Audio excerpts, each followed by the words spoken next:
Solomon spent time in chapter 7 to talk about harlots. If you are a young man,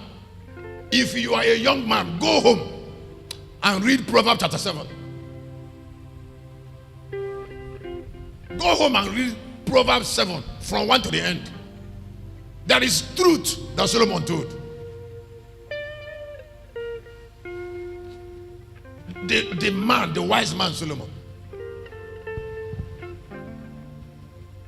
There is truth he told there. When he was talking about a harlot. Huh.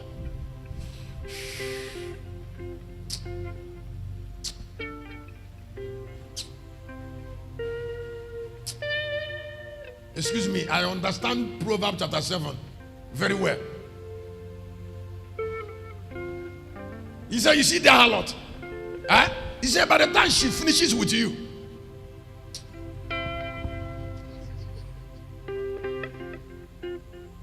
by the time talking love with a harlot finishes with you, it's not what I'm preaching.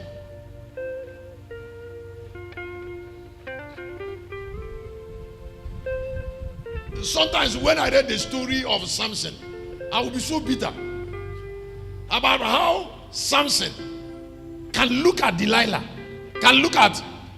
and Delilah was asking Samson about Chanel, and Samson sat down with that girl, ordinary girl. I don't want to get a woman offended. Do you know how valueless a woman's body is? That a man want to use that ordinary nonsense body for a channel.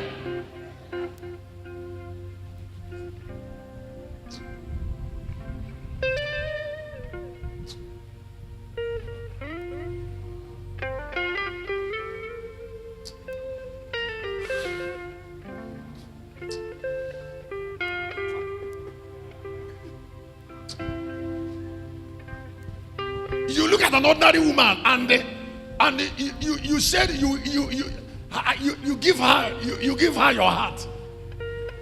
You give who? You give wind. Then you don't have heart. Your heart is a shit. It's a nonsense.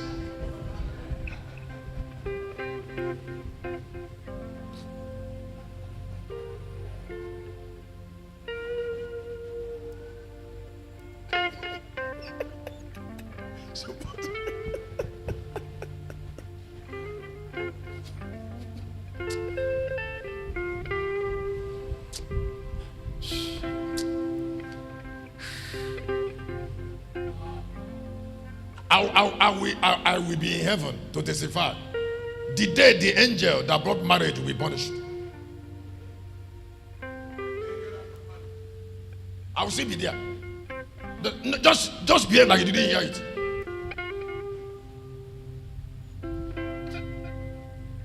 I will still be there. I will be there the day the angel that ordained marriage will be punished in God's presence.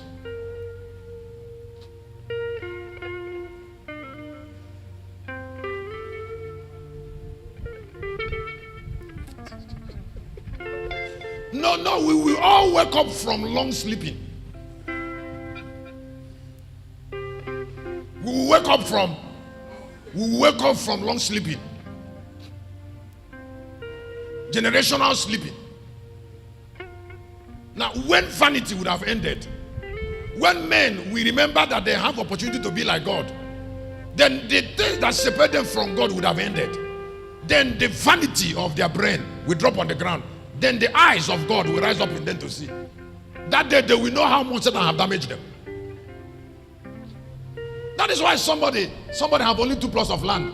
Only 2 plots of land. He went to 2 plots of land in a small area and built a story building, a duplex, and then buy 1 car or 2 or 3 or 10. And that man forgets that God gave him the whole earth. No, he forgets.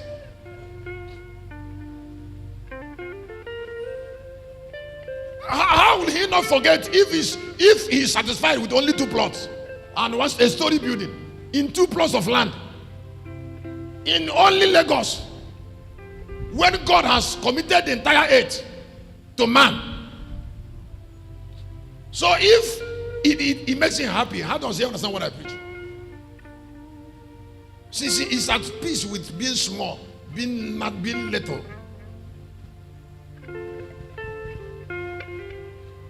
Somebody say, come and see what God have done. We just have private. I say, private what? Do you know who you are? If Samson can take one jawbone of an ass, and 1, 2, 3, 4 men keep on dropping until 1,000 people died, he will not grant a street harlot like Delilah audience.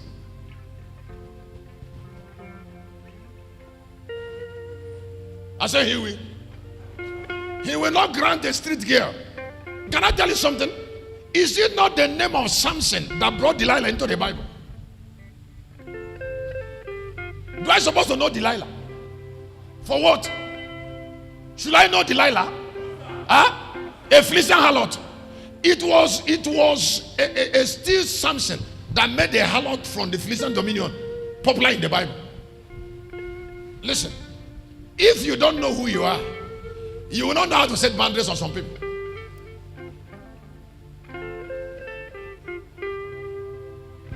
I said you will not know. No, you will not know how to set boundary. There is no connection between a man like Samson and the Delilah. If not because Samson has a problem of putting his belt inside his trouser. And I don't want to have problem with somebody who is finding it, because I'm not the one that made him that way. Who is finding it difficult to. What do you think that will happen when the man was going up and down with his belt in his hand? Even if Delilah fell, somebody else must enter into it. Because a belt in the hand is a belt in the hand.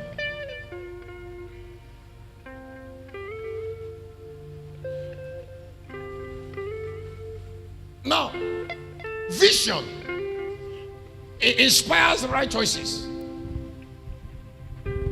It's a heading. Somebody said, "Hey, I don't know what is God's will for my life." I said, "You don't know what you're living for. If you know what you're living for, then you will know God's will for your life." The moment that you define vision, you know God's will. Whether it is about the next thing you will do, or about the wife you want to marry, or about the husband you want to, if vision gets clear, then choice will not be difficult. Now your vision separates you from some things permanently. Let me say it again.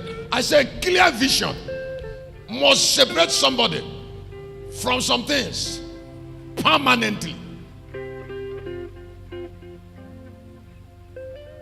So why do you want to bring two things that are not together?